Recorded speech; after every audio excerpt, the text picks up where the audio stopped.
now we're going to talk about children's drawings. I've just always found this a fascinating subject, so I like to cover it. So their drawing skills are linked to both motor and cognitive skills. Okay, so they need the fine motor skills of their fingers to be able to draw, and there's also a lot of stuff going on in their brain to help them be better at drawing. Drawings are a way for them to express themselves and tell stories.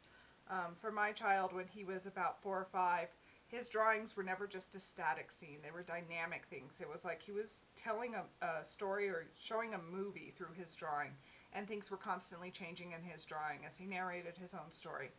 So drawings are a very powerful thing for children, and most children like to do it. So drawing goes through several stages. The first is scribbling. We see this from about 2 to 4. So this could be random. They just grab a crayon and just move it randomly around the paper. It could be controlled. They're trying to do specific patterns or shapes. And then it could be naming. They could make a scribble that doesn't look like anything to us, but they're telling you what it is. In their minds, it has a meaning. The second stage is pre-schematic. So this is from about ages 4 to 7. They can copy shapes.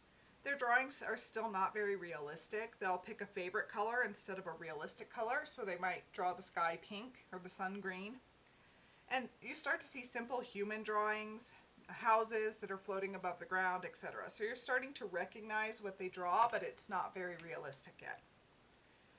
And then we get to schematic, which is ages 7 to 9. These are reflections of activities the child is engaged in, so they tend to draw pictures of things they're doing and things that they know. And they start to represent real life better. They start to be more representative. There are 2 more stages of drawing after this. Name them and describe them. Examples are nice. So 10XP if you can do that. I don't cover them here because most children go through the first 3 stages and then a lot of them stop. Not a whole lot of them go to continue the next 2 stages. So that's why I made this a quest. So stages within preschool drawing. I'm just going to tell you the stages and then we're going to look at examples of them. There's the placement stage, shape stage, design, and pictorial. So I'm going to show you examples to see what all these stages are about. Okay, so in the placement stage, here you go. So we see some different placement patterns. It's like they're scribbling, but they kind of have something in mind. They're drawing patterns on their paper. Next we see the shape stage, where they're starting to copy simple shapes. And then in the design stage, they're starting to combine different shapes until things that are starting to look like other things. So they're combining different shapes. And then these are aggregates. Now they're starting to be a bunch of different shapes and they're getting more complex. So you see now the house has a little window in it. This might be an animal, I don't know, but it's a circle with other circles on it. So we're starting to see drawings get more and more complex and combining more and more shapes. Then in the pictorial stage, so here's early pictorial, now they're actually starting to look like things. Now most people could actually look at it and tell what the child was meaning to draw. That's probably a house, a person, and you can see over here in the later pictorial how these evolve. An animal, a tree. So you can kind of see the evolution of children's drawings through these pictures. So the way children draw humans is hilarious. These show the stages of drawing people. So what they did is they just took a child's drawing and they rated it out of a scale of 12 of how much it looked like a person, how many features were in there of a person. So at first, again, it's just scribbles, but they might say, this is mommy or this is daddy. Now what I want you to see is when they draw a person in this stage, the main focus here is the face. It's usually just a face, usually has eyes and a mouth, and then the arms and legs come straight out of the face. And this really tells you what children focus on. When they are looking at people, they're looking at faces. That's the most interesting to them. And then as we get more advanced here, you start to see more features. They're trying more and more. Okay, and now it looks like they're trying to add a body to the face. And then over here we start to see it looking more realistic, more like a human. We've got the face on top of a body, and you're starting to see them draw fingers and hands. So as they advance, they add more and more features. But a lot of things that's also good to look at is they usually make the legs look really long in the pictures. And if you think about it from a child's point of view, when they're looking at the adults, most of them are looking at our legs and then they look up and see our faces. So it's kind of no surprise that we see them draw really long legs. So here's an example of the first stage, okay? So this is not about drawing, it's just enjoyment in the process. So this is like the scribbling or the placement stage. The second stage, we start to see the appearance of round shapes. It's pleasing and a natural mechanical action to create something round on a page, and children can spend many proud hours creating these shapes alongside their normalist, vigorous scribbling and painting.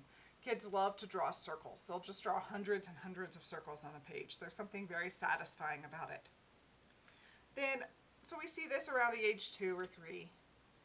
And then around age 3, we start to see this. Kids will often all of a sudden identify the round or scribbled or painted shapes they are creating, and they'll give it a resemblance. They'll name it something. It might be a sun, a house, or a rainbow. You can kind of see the rainbow here, how this kind of looks like one.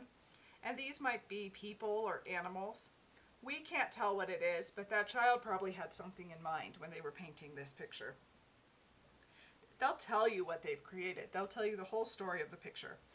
This will be the first time they've put something onto paper that they know, and if you can capture this stage, it's a wonderful thing to keep and look back on. Not to say, of course, that they won't go right back to scribbling and just having fun. They do. They're kids. But there's usually a pride and curiosity in having produced something recognizable on the page. So sooner or later, they start to build on this. So then we start to see the next stage of drawing. So we typically see this around the ages of 4 or 5. Faces and people appear. Hilarious for us as parents and adults.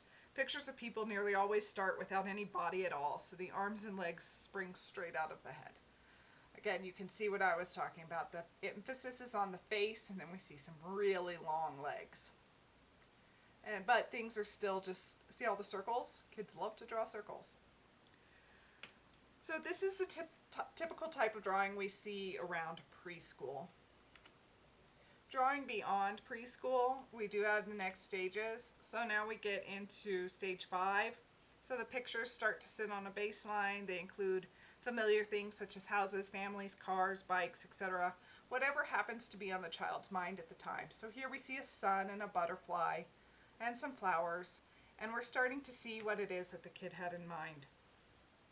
These images are depicted as known rather than as seen, so there's usually no perspective. A person might be as big as a house, or as you can see, a butterfly is as big as a sun.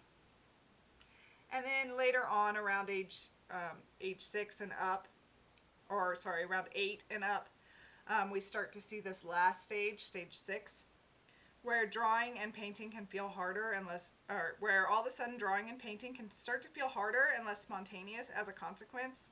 Because now to draw realistic things, it's hard for children, and if children aren't successful at it right away, they tend to feel frustrated and give up. So a lot of children don't progress to this stage. They give up before they get here. Or at around this stage is when they decide that drawing is as hard as they want it to be. Other things happen at this point of development too, now that we're in middle childhood. An increase in the child's ability to self-appraise their own work, and they want to fit in with peers, so they'll look at their own work and say, that's terrible, and they'll crumple it up and throw it away. You'll never see a preschooler do that. Preschoolers are proud of their drawings no matter what's on the paper. But as they get older, they're starting to be more critical of themselves, and so if they're not really talented at drawing, they tend to give up at around this stage. And sadly, if there hasn't been much encouragement or appreciation of what they've created over the years, this is when they'll decide they're not good enough and lose their confidence and enjoyment for a while and not progress.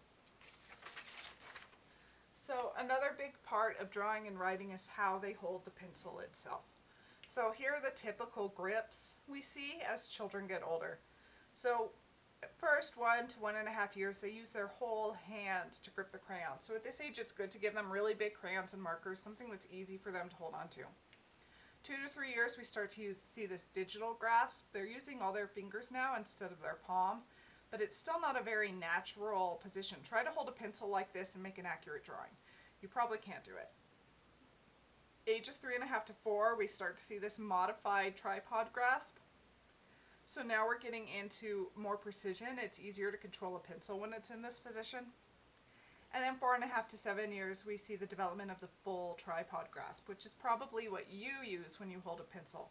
And as these grips progress, they give you more and more control over what it is you're drawing. So you can see that the grasp a child uses to hold the pencil might influence the accuracy of their drawings.